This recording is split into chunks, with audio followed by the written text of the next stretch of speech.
So Ankamarao గారు, వాస్తవానికి ఏదైతే ఆర్కే రోజా గారు మాట్లాడుతూ డిఎంకే అండ్ ఏఐడిఎంకే ఏదైతే ఉందో తమిళనాడులో వాళ్ళిద్దరు కలిసి ఖచ్చితంగా ఒక పొత్తు చేసుకొని వాళ్ళే ముఖ్యమంత్రి కాబోతున్నారు అని చెప్పేసి కొంత చర్చలు అయితే జరిగాయి. అంటే విజయ్ని సీఎం చేయకుండా ఉండాలంటే వాళ్ళు ఏమేమి చేయాలో అవన్నీ చేస్తానికి వాళ్ళు సిద్ధపడ్డారు కొన్ని వార్తలు వచ్చాయి. కానీ వాళ్ళు అవ్వలేదు, ఎందుకంటే వాళ్ళకి విలువలు విశ్వసనీయతలు ఏమి ఉన్నాయి. కానీ అదే తమిళనాడులో ఒకవేళ చంద్రబాబు నాయుడు గారు ఉండుంటే ఖచ్చితంగా పొత్తు పెట్టుకొని విజయ్ని సీఎం కాకుండా చేసేవారు, ఇలాంటి కుట్రలు పన్నేవాడు అని చెప్పేసి మాట్లాడుతున్నారు. నిజంగా అట్లాంటి గతంలో ఎప్పుడైనా జరిగా? చంద్రబాబు నాయుడు గారి పని ఎందుకు ఇట్లాంటి మాటలు మాట్లాడుతుందంటే ఏం చెప్తారు? ఇప్పుడు మీ గురించో సత్యమూర్తి గారి గురించో నా గురించో మాట్లాడుకుంటే రోజాని ఎవరు మాట్లాడతారు? రోజా ఒక నాయకురాలు అని చెప్పని ఎవరు గుర్తుపెట్టుకుంటారు? కాబట్టి చంద్రబాబు నాయుడు గారు లేకపోతే లోకేష్ బాబు గారు పవన్ కళ్యాణ్ గారి గురించో మాట్లాడితే ఓహో రోజా వాళ్ళ గురించి మాట్లాడుతుందని చెప్పి మనం మాట్లాడుకుంటున్నాం కదా. వాస్తవంగా సత్యమూర్తి గారు చెప్పినట్లు ఎవరైతే ఆ రోజు ఆ మంత్రివర్గంలో ఉన్నాళ్ళో ఒకళ్ళిద్దరిని తీసి పక్కన పడేస్తే 151 మందిలో ఒక 139 మందిని అసలు మనం పరిగణలో తీసుకోకూడదు. రాజకీయాల్లో వాళ్ళు ఉండటానికి అర్హత లేనటువంటి వ్యక్తులు. అది అన్ని పార్టీల్లో 10% ఉంటే వాళ్ళ పార్టీలో 90% మంది ఉన్నారు అలాంటి వాళ్ళు. మిగిలిన పార్టీలు లేవని నేను చెప్పను, 10% ఎక్కడో జరుగుతూ ఉంటుంది. వాళ్ళ పార్టీలో 90% మంది వాళ్ళే ఉన్నారు. మరి వాళ్ళు ఈ విధంగా మాట్లాడకుండా ఏ విధంగా మాట్లాడతారు? తమ ప్రభుత్వం ఏం చేసింది, ఎందుకు 151 స్థానాల నుంచి 11 స్థానాలకు పరిమితం చేశారు, లేదంటే అక్కడ పక్కన ఇప్పుడు విజయ్ ఏ విధంగా అధికారంలోకి వచ్చాడు, అధికారంలో రావడానికి అతను ఏ విధమైనటువంటి కార్యక్రమాలు ఎన్నుకున్నాడు, ఏ విధమైనటువంటి ప్రచారం చేశాడు, ఏ విధంగా నమ్మకం కలిగజేశాడు, ఇది కదా ప్రధానంగా మనం మాట్లాడుకోవాల్సింది. ఆమెనా మాట్లాడాల్సింది. సారా పంచలేదు, డబ్బులు పంచలేదు. అతను ఏదో మార్పు తీసుకొద్దామని వచ్చాడు. ఇప్పుడు ముఖ్యమంత్రి అవుతానని అతను భావించి ఉండడు. చెప్తున్నాను అక్కడ ఉన్న రాజకీయ, ఎందుకంటే 2 ఉద్దండులు అక్కడ ఉన్నది. ఇప్పుడు డిఎంకేకి కరుణానిధి కొడుకు ప్రస్తుతం ముఖ్యమంత్రి, అతను ఒకడు కనపడుతున్నాడు. అన్నా డిఎంకేకి సరైన నాయకుడు కనపడలేదు. జయలలిత గారు పోయిన తర్వాత ఆ స్థాయి వాళ్ళు ఊరు లేకపోబట్టి అయినా సరే 2 వర్గాలుగా విడిపోయారు ఇప్పటి వరకు. కాంగ్రెస్ ప్రభుత్వంతో నుంచి డిఎంకే ప్రభుత్వం ఏర్పడిన తర్వాత ఇప్పటి వరకు తమిళనాడులో జాతీయ పార్టీలు ప్రాంతీయ పార్టీలతో కలిసి రావాల్సిందే తప్ప ఇంతవరకు ఏ జాతీయ పార్టీ కూడా అక్కడ ప్రభుత్వాన్ని ఏర్పాటు చేయలేదు కదా. అంటే వాళ్ళు ఆ పార్టీలకు మాత్రమే కొమ్ము కాస్తా వచ్చారు ఇప్పుడు దాకా. ఇది అందరికీ తెలిసినటువంటి వాస్తవం. వాళ్ళు మిగిలిన విషయాల్లో మిగిలిన రాష్ట్ర ప్రజల్లో కాకుండా, భారతదేశ ప్రజల్లో కాకుండా వాళ్ళలో వాళ్ళకి ఎన్ని విభేదాలున్నా, రాజకీయంగా సిద్ధాంతాలు వేరైనా, వాళ్ళు ఎప్పుడు పోరాడుకుంటున్నా రాష్ట్రం కాడికి వచ్చేసరికి రాష్ట్ర ప్రయోజనాలను దృష్టిలో పెట్టుకొని కేంద్రాన్ని ఎదిరిస్తారు. అందరూ ఒకే పాట మీద నిలబడతారు. అలాంటి వ్యక్తులు కూడా ఈరోజు అక్కడ డిఎంకే ప్రభుత్వాన్ని కాదని మళ్ళీ అన్నా డిఎంకేకి ఇవ్వకుండా ఈరోజు విజయ్కి ఇచ్చారు. ఇక్కడ చంద్రబాబు నాయుడు గారి ప్రస్తావన ఎందుకు రావాలి? చంద్రబాబు నాయుడు గారికి ఏంటి సంబంధం? చంద్రబాబు నాయుడు గారికి దీని గురించి ఎందుకు లాగుతుంది అంటే, ఇంకా చంద్రబాబు నాయుడు గారిని బూచిగా చూపించేసి చంద్రబాబు నాయుడు గారు తోటి గురించే నేను మాట్లాడుతూ ఉంటే నాకు ఎటు సీట్, సత్యమూర్తి గారు చెప్పారు కదా, భవిష్యత్తులో నాకు సీట్ లేదు కాబట్టి ఇలాంటి వాళ్ళని ఎంకరేజ్ చేస్తున్నాడు కాబట్టి, మద్యం తాగే వాళ్ళని ఎంకరేజ్ చేస్తున్నాడు కాబట్టి, గాంజా బ్యాచ్ని ఎంకరేజ్ చేస్తున్నాడు కాబట్టి, హంతకుల్ని ఎంకరేజ్ చేస్తున్నాడు కాబట్టి, దోపిడీదారులను ఎంకరేజ్ చేస్తున్నాడు కాబట్టి, మామూలుగా మానభంగాలు చేసే వాళ్ళని ఎంకరేజ్ చేస్తున్నాడు కాబట్టి, నన్ను కూడా ఇదే కోవలో మేమంతా ఒకటే కాబట్టి ఇట్లానే మాట్లాడతాం, వాళ్ళకంటే ప్రమాదకారులం కాబట్టి మేము, వాడు ఏదో ఒక అంశంలోనే వాళ్ళ గురించి మాట్లాడుకుంటా ఉంటా. మళ్ళీ మాకే అవకాశం ఇవ్వాలి. అక్కడ గెలుపోవటంలో కాదు రాజకీయాలు, మీరు గుర్తుపెట్టుకోండి. గెలుస్తామన్నది కాదు, ప్రతి వాళ్ళకి గెలుస్తామని ఆశ ఉంటుంది. పొరపాటును గెలిస్తే వాళ్ళకి తెలుసు మళ్ళీ ఇప్పుడు 11 స్థానాలకు మనం పరిమితం అయిపోయాము, మళ్ళీ అధికారంలో రాము. ఇందాక చెప్పారు కదా వారి గురించి, ఆయన రూపురేఖ లావణ్యాల గురించి వివరించారు కదా సత్యమూర్తి గారు. మళ్ళీ అధికారంలో రావన్న సంగతి వాళ్ళకి తెలిసినా కూడా ఏమో పొరపాటున వేస్తే ఓట్లు ప్రజలు మళ్ళీ నాకు మంత్రివర్గంలో నాకు స్థానం కల్పిస్తాడు కదా, ఏ జగన్మోహన్ రెడ్డికి ఓట్లు వేసినా నాకెందుకు ఓట్లేరు అంటే ఇప్పుడు తన మీద తనకు నమ్మకం కాదు, జగన్మోహన్ రెడ్డిని గెలిపించినప్పుడు నన్ను గెలిపిస్తారు కదా, నన్ను గురించి పట్టించుకోరు కదా అనే ఆలోచనలో మాట్లాడుతుంది తప్ప, ఇన్ని మాట్లాడుతున్నా ఒక రకంగా చంద్రబాబు నాయుడు గారిని కూటమిని రెచ్చగొడుతుందని నేను భావిస్తున్నా. ఇన్ని జరుగుతున్నా కూడా, ఇన్ని విధంగా మాట్లాడుతున్నా, వాళ్ళ గురించి నేను ఏ విధంగా మాట్లాడినా వాళ్ళ ముగ్గురు గురించి ఎందుకు నా మీద చర్యలు తీసుకోవట్లేదు? చర్యలు తీసుకొని జైల్లో కూర్చోబెడితే జగన్మోహన్ రెడ్డి చూడటానికి వస్తాడు, అంబటి రాంబాబు చూడటానికి వస్తాడు, పేరు నాని చూడటానికి వస్తాడు, విడుదల రజనీ చూడటానికి వచ్చింది, రోజుకొకళ్ళు వస్తూ ఉంటారు, వార్తల్లో ఉంటాం. టికెట్ ఏమైనా వచ్చే అవకాశం కూడా ఉంటుందా? అప్పుడు గ్యారంటీ కదా, చెప్పాడు కదా, మీరు జైలుకి వెళ్ళండి మీకు అన్నీ చూసుకుంటాను అన్నాడు కదా. నేను 16 నెలలు జైల్లో కూర్చుంటే నేను ముఖ్యమంత్రిని అయ్యాను, రేపు పొద్దున మీరు ఏదైనా కావచ్చు, జైలు గురించి భయపడితే ఎట్లా, 2 నెలలు 3 నెలలు 4 నెలలు బయటికి తీసుకొస్తాం కదా, మేమందరం ఉన్నాం కదా అని చెప్పాడు కదా. అట్లానే ఈ విధంగా జరిగిందనుకో యాత్ర, ఆమె రేపు పొద్దున అమ్మో ఈ రోజు ప్రచారంలో ఉండి రోజు మనం మాట్లాడుకుంటూ ఉంటాం కదా, ఇట్లా మాట్లాడుకుంటే రోజా పెద్ద నాయకురాలు అనుకొని రేపు పొద్దున ఇందాక ఆయన చెప్పాడు కదా పెద్దిరెడ్డి రామచంద్రారెడ్డి గురించి, ఆయన పక్కన పెట్టి చిత్తూరు జిల్లా ఆయనకి ఇస్తారేమో అని ఆశపడుతుంది. తప్పే ఉందండి, రాజకీయ వ్యూహంలో భాగం కదా.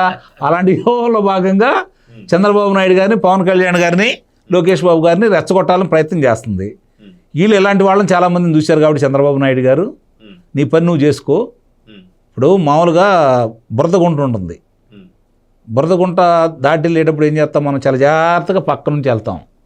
అందుట్లో వేరే జంతువులు ఉంటాయి, దాంట్లోనే ఉండే జంతువులు ఉంటాయి. దాని దగ్గరికి వెళ్ళంగా తోకిసిరేసినా మన బట్టల మీద పడిద్ది, దగ్గరికి వెళ్ళినా మనకు అంటుకుంటుంది. ఇంకా అది వేరే రకమైన జంతువు, అది కూడా అంటించిద్ది. కాబట్టి దూరంగా వెళ్తాం. అట్లానే చంద్రబాబు నాయుడు గారు ఇలాంటి వాళ్ళందరినీ తప్పించుకొని తిరుగుతున్నాడు. ఈ మల్యం అంటించుకోవడానికి ఆయన ప్రయత్నం చేయట్లా. ఆయన దృష్టల్లా రాష్ట్రానికి పెట్టుబడులు ఎన్ని తీసుకురావాలి, ఎన్ని దిగ్గజ సంస్థలను తీసుకొచ్చేసి ఇక్కడ పరిశ్రమలు ఏర్పాటు చేయాలి, నీటి రంగాన్ని ఏ విధంగా అభివృద్ధి చేయాలి, ఆరోగ్య విషయంలో వీళ్ళకి ఎలా ఉండాలి, అలాగే మామూలుగా మనం ఇప్పుడు ఏదైతే రసాయనికాలు వాడి ఎరువులు మండిస్తున్నామో సేంద్రియం ద్వారా సాంప్రదాయంగా పాత రోజుల్లాగా పంటలు పండించేసి ప్రపంచం దృష్టిని ఎలా ఆకర్షించాలి, మరి పేకలు కోసే ప్రాంతంలో కత్తులు బాంబులతోటి నృత్యాలు చేసే ప్రాంతాల్లో ఈరోజు నీళ్లు పారించి హార్టికల్చర్ని ఏ విధంగా డెవలప్ చేస్తున్నాడో చూస్తున్నాం. కాబట్టి మనం భవిష్యత్తులో ఇక్కడ ఎలాంటి ఇబ్బందులు లేకుండా వాళ్ళకి నీరు అందించేసి సహజంగా రహదారులు, విద్యుత్తు, నీరు అందిస్తే అన్నీ వస్తాయి, అక్కడికి పరిశ్రమలు వస్తాయి, వ్యవసాయం వృద్ధి చెందిద్ది. రెండోది మామూలుగా పిల్లలు ఎన్ని చేతిలో డబ్బులు ఆడుతూ ఉంటే పిల్లల్ని చదివించుకుంటారు, ఇవన్నీ పోతాయి. కాబట్టి చంద్రబాబు నాయుడు గారు ఆ విధంగా వెళ్ళి నేను రేపు పొద్దున గెలుపోవటం గెలవదు. చంద్రబాబు నాయుడే కనుక ప్రతిసారి నేనే గెలవాలనుకుంటే జగన్మోహన్ రెడ్డి అనేవాడే ఉండడు, గుర్తుపెట్టుకోండి మీరు. ఇప్పుడు కాదు నేను చెప్పేది, 2004లో వాళ్ళ నాయనే ముఖ్యమంత్రి కాడు. ఆయన ఎప్పుడు అలా భావించాలా, నా పనితీరు నన్ను గెలిపించిద్ది అనుకుంటాడు. గెలిపించినా గెలిపించకపోయినా మనం చేసే పని భవిష్యత్తులో నా ప్రజలకి, నా ఆంధ్రులకి, నా తెలుగువారికి ఏ విధంగా ఉపయోగపడిద్ది, వాళ్ళ జీవన ప్రమాణాలు ఎలా మెరుగుపడతాయి అనగానే ఆలోచిస్తాడు ఆయన. ఇప్పుడు 2014 నుంచి 2019 వరకు 5 సంవత్సరాలలో ఇదే రాయలసీమ ప్రాంతానికి 12,800 కోట్ల రూపాయలు ఖర్చు పెట్టాడు నీటి రంగానికి. రాష్ట్ర వ్యాప్తంగా 68,000 కోట్ల రూపాయలు ఖర్చు పెట్టాడు. ఈరోజు చూసుకుంటాం మనం హంద్రీ నేవాది చూడండి, ఈరోజు వెళ్ళి కుప్పం చివరి ప్రాంతానికి కూడా, అంటే పక్కన ఉన్నటువంటి తమిళనాడు ఇటు బెంగళూరు ఆ సరిహద్దుల్లో కూడా నీరు తీసుకుని వెళ్ళాడు ఆయన.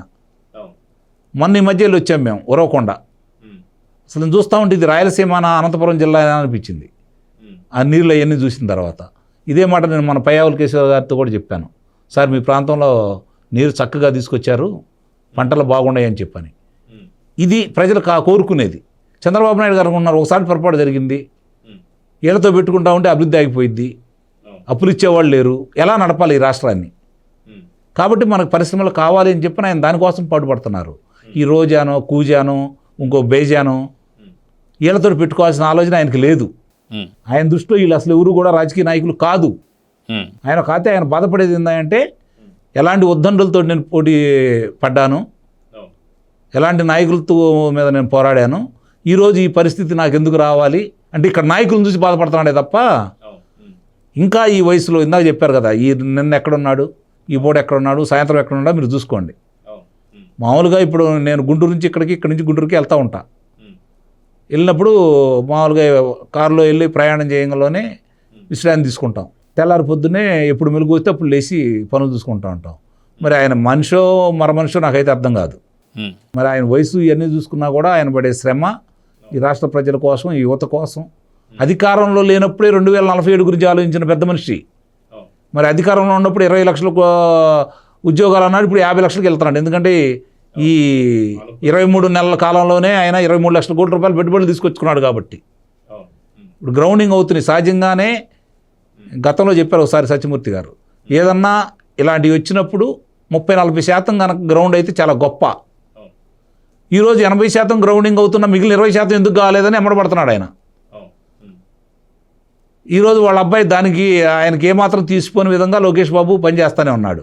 ఉదాహరణకి నిన్న 10వ తరగతిలో ఉత్తీర్ణ శాతం ప్రభుత్వ పాఠశాలలో తీసి పక్కన పడేస్తే ఆ పిల్లలకు వచ్చిన మార్కుల్ని ఈరోజు వాళ్ళని ప్రపంచానికి వాళ్ళకి పరిచయం చేసిన విధానం, అలాగే ఆ అధ్యాపకులను తీసుకెళ్ళి సింగపూర్లో మీరు అధ్యయనం చేసిరండి అని చెప్పి వాళ్ళని పంపించిన విధానం, ఇప్పుడు మళ్ళీ 15 మంది సిబ్బందితో ఆయన వెళ్ళిన విధానం, ఇవి కదా ఈరోజు ప్రజలను ఆకట్టుకోవడానికి, ప్రజల మేలుగోరు చేయడానికి, ఉన్నత విద్యావంతులుగా తీర్చిదిద్దడానికి వాళ్ళు పడే కష్టం. ఇది కదా నాయకుడికి కావాల్సినటువంటి లక్షణం.